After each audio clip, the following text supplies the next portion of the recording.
ವಿದ್ಯಾರ್ಥಿಗಳೇ, ಜೀವನದಲ್ಲಿ ಯಶಸ್ಸು ಸಾಧಿಸುವುದು ಸುಲಭವಾದ ಕೆಲಸವಲ್ಲ. ಆದರೆ ಅದು ಅಸಾಧ್ಯವೂ ಅಲ್ಲ.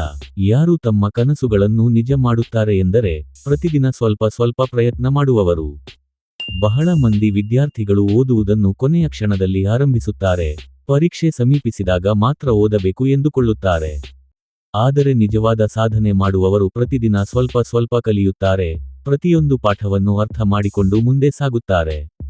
ಸಮಯದ ಬೆಲೆ ಅರ್ಥ ಮಾಡಿಕೊಂಡವರು ಎಂದಿಗೂ ಸೋಲುವುದಿಲ್ಲ. ನೀವು ಓದಿದ ವಿಷಯವನ್ನು ದಿನಕ್ಕೆ 30 ನಿಮಿಷವಾದರೂ ಪುನರಾವರ್ತನೆ ಮಾಡಿದರೆ, ಅದನ್ನು ಜೀವನಪೂರ್ತಿ ಮರೆಯುವುದಿಲ್ಲ. ಓದುವಾಗ ಡಿಸ್ಟ್ರಾಕ್ಷನ್ಸ್ ತುಂಬಾ ಇರುತ್ತವೆ. Mobile, game, chat, social media ಇವುಗಳೆಲ್ಲ ನಮ್ಮ ಗಮನವನ್ನು ಬೇರೆಡೆ ಕೊಂಡೊಯ್ಯುತ್ತವೆ. ಆದರೆ ನೀವು ನಿಜವಾಗಿಯೂ ಯಶಸ್ಸು ಬೇಕೆಂದುಕೊಂಡರೆ, ಓದುವ ಸಮಯದಲ್ಲಿ ಆ ಎಲ್ಲ ಅಲಂಕಾರಗಳನ್ನು ಬದಿಗಿಟ್ಟು ಕಾನ್ಸಂಟ್ರೇಷನ್ ಮಾಡಬೇಕು. ಅದಕ್ಕಾಗಿ ಪೋಮಡೋರೋ ವಿಧಾನ ತುಂಬಾ ಸಹಾಯಕ. ಅಂದರೆ 25 ನಿಮಿಷ ಕಾನ್ಸಂಟ್ರೇಟ್ ಆಗಿ ಓದಿ, 5 ನಿಮಿಷ ವಿರಾಮ ಕೊಡಿ. ಹೀಗೆ ಮಾಡಿದರೆ 2 ಗಂಟೆಯಲ್ಲಿ ನೀವು ಬಲು ಪರಿಣಾಮಕಾರಿ ಓದನ್ನು ಮಾಡಬಹುದು. ಓದುವ ವಿಷಯ ಯಾವುದು ಕಷ್ಟವೆಂದುಕೊಳ್ಳಬೇಡಿ, ಪ್ರತಿಯೊಂದು ವಿಷಯವೂ ಒಂದು ಪಜಲ್ ಹೋಲುತ್ತದೆ. ಅದನ್ನು ಒಂದೊಂದೇ ಹಂತವಾಗಿ ಪರಿಹರಿಸಿದರೆ, ಅದು ಸುಲಭವಾಗುತ್ತದೆ. ನೀವು ತಪ್ಪು ಮಾಡಿದರೆ ಹೆದರಬೇಡಿ, ಪ್ರತಿಯೊಂದು ತಪ್ಪು ಒಂದು ಹೊಸ ಪಾಠ ಕಲಿಸುತ್ತದೆ.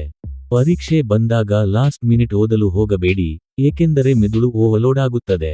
ಬದಲಿಗೆ ಪ್ರತಿದಿನದ ರಿವಿಷನ್ ಮಾಡಿದರೆ, ನೀವು ಯಾವ ಪ್ರಶ್ನೆಯನ್ನು ಹೆದರಬೇಕಾಗಿಲ್ಲ. ನಿಮ್ಮಲ್ಲಿ ಆತ್ಮವಿಶ್ವಾಸ ಇರಬೇಕು. ಹಲವರು, ನನಗೆ ಆಗುವುದಿಲ್ಲ, ನಾನು ಬುದ್ಧಿವಂತನಲ್ಲ ಎಂದುಕೊಳ್ಳುತ್ತಾರೆ. ಆದರೆ ವಿದ್ಯಾರ್ಥಿಗಳೇ, ನೆನಪಿಟ್ಟುಕೊಳ್ಳಿ, ಯಶಸ್ಸು ಬುದ್ಧಿವಂತಿಕೆ ಮೇಲೆ ಅವಲಂಬಿತವಾಗಿಲ್ಲ. ಅದು ಶ್ರಮ, ಅಭ್ಯಾಸ ಮತ್ತು ಕನ್ಸಿಸ್ಟೆನ್ಸಿ ಮೇಲೆ ಅವಲಂಬಿತವಾಗಿದೆ. ಪ್ರತಿ ದಿನದ ಚಿಕ್ಕ ಪ್ರಯತ್ನವೂ ಒಂದು ದಿನ ದೊಡ್ಡ ಫಲ ನೀಡುತ್ತದೆ. ಇಂದು ನೀವು 1 ಪುಟ ಓದಿದರೆ, ನಾಳೆ 2 ಪುಟ, ಮುಂದಿನ ವಾರ 1 ಅಧ್ಯಾಯ, ಹೀಗೆ ನಿಧಾನವಾಗಿ ಆದರೆ ನಿರಂತರವಾಗಿ ಮುಂದೆ ಸಾಗಿದರೆ, ಒಂದು ದಿನ ನೀವು ಗುರಿಯನ್ನು ತಲುಪುತ್ತೀರಿ. ಜೀವನದಲ್ಲಿ ಗ್ರೇಡ್ಸ್ ಅಷ್ಟೇ ಮುಖ್ಯವಲ್ಲ, ಆದರೆ ಕಲಿಯುವ ಅಭ್ಯಾಸ ಬಹಳ ಮುಖ್ಯ. ನೀವು ಕಲಿತದ್ದನ್ನು ಪ್ರಾಕ್ಟಿಕಲಿ ಬದುಕಿನಲ್ಲಿ ಬಳಸಲು ಕಲಿಯಬೇಕು. ಯಾವಾಗಲೂ ನಿಮ್ಮ ಕನಸನ್ನು ದೊಡ್ಡದಾಗಿ ಇಟ್ಟುಕೊಳ್ಳಿ. ಗುರಿ ದೊಡ್ಡದಾಗಿದ್ದರೆ, ಮಾರ್ಗದಲ್ಲಿ ಕಷ್ಟಗಳು ದೊಡ್ಡದಾಗಿರುತ್ತವೆ. ಆದರೆ ಧೈರ್ಯ, ಪರಿಶ್ರಮ ಮತ್ತು ಸಮಯದ ಬೆಲೆ ತಿಳಿದವರು ಯಾವತ್ತೂ ಸೋಲುವುದಿಲ್ಲ. ಯಶಸ್ಸು ತಕ್ಷಣ ಬರುವುದಿಲ್ಲ, ಅದು ಹಂತ ಹಂತವಾಗಿ ಬರುತ್ತದೆ. ಆದರೆ ಪ್ರತಿಯೊಂದು ದಿನ ನೀವು ಒಂದು ಹೆಜ್ಜೆ ಮುಂದೆ ಇಟ್ಟರೆ, ಯಶಸ್ಸು ದೂರದಲ್ಲೇ ಇಲ್ಲ. ನಿಮ್ಮ ಸಮಯವನ್ನು ವ್ಯರ್ಥ ಮಾಡಬೇಡಿ, ಅತಿ ಮುಖ್ಯವಾದ ಕೆಲಸಗಳಿಗೆ ಆದ್ಯತೆ ಕೊಡಿ. ಬೆಳಗಿನ ಸಮಯವನ್ನು ಓದಲು ಬಳಸಿದರೆ, ನಿಮ್ಮ ಮೆದುಳು ಹೆಚ್ಚು ಚುರುಕಾಗಿರುತ್ತದೆ. ಆರೋಗ್ಯಕ್ಕೂ ಗಮನ ಕೊಡಿ, ಏಕೆಂದರೆ ಆರೋಗ್ಯವೇ ನಿಮ್ಮ ಯಶಸ್ಸಿನ ನೆಲೆ. ಸರಿಯಾದ ಆಹಾರ, ನಿದ್ರೆ, ವ್ಯಾಯಾಮ ಇವುಗಳಿಗೂ ವಿದ್ಯಾರ್ಥಿಗಳು ಪ್ರಾಮುಖ್ಯತೆ ಕೊಡಬೇಕು. ಕೊನೆಗೆ ವಿದ್ಯಾರ್ಥಿಗಳೇ, ನೆನಪಿಟ್ಟುಕೊಳ್ಳಿ, ಪ್ರತಿಯೊಬ್ಬರೂ ಯಶಸ್ವಿಯಾಗಲು ಸಾಧ್ಯ. ಯಾರಿಗಾದರೂ ವಿಶೇಷ ಶಕ್ತಿ ಅಥವಾ ಮಾಯ ಬೇಕಾಗಿಲ್ಲ.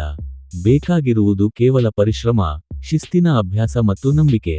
ಇಂದು ನೀವು ಓದಿದ ಪ್ರತಿಯೊಂದು ಪುಟ, ಬರೆದ ಪ್ರತಿಯೊಂದು ಟಿಪ್ಪಣಿ, ಮಾಡಿದ ಪ್ರತಿಯೊಂದು ಚಿಕ್ಕ ಪ್ರಯತ್ನ ಇವೆಲ್ಲವೂ ನಾಳೆಯ ದೊಡ್ಡ ಕನಸನ್ನು ಸಾಕಾರಗೊಳಿಸುವ ಬೀಜಗಳು. ಆದ್ದರಿಂದ ಇಂದಿನಿಂದಲೇ ನಿರ್ಧಾರ ಮಾಡಿ, ಸಮಯವನ್ನು ವ್ಯರ್ಥ ಮಾಡದೆ, ಪ್ರತಿದಿನ ಸ್ವಲ್ಪ ಓದಿ, ನಿಮ್ಮ ಕನಸಿನತ್ತ ಒಂದು ಹೆಜ್ಜೆ ಮುಂದೆ ಹಾಕಿ. ನಿಮ್ಮ ಪ್ರಯತ್ನವನ್ನು, ನಿಮ್ಮ ಸಾಧನೆಯನ್ನು ಯಾರೂ ತಡೆಯಲು ಸಾಧ್ಯವಿಲ್ಲ. ಯಶಸ್ಸು ನಿಮ್ಮನ್ನು ಎದುರುಗೊಳ್ಳಲು ಕಾಯುತ್ತಿದೆ.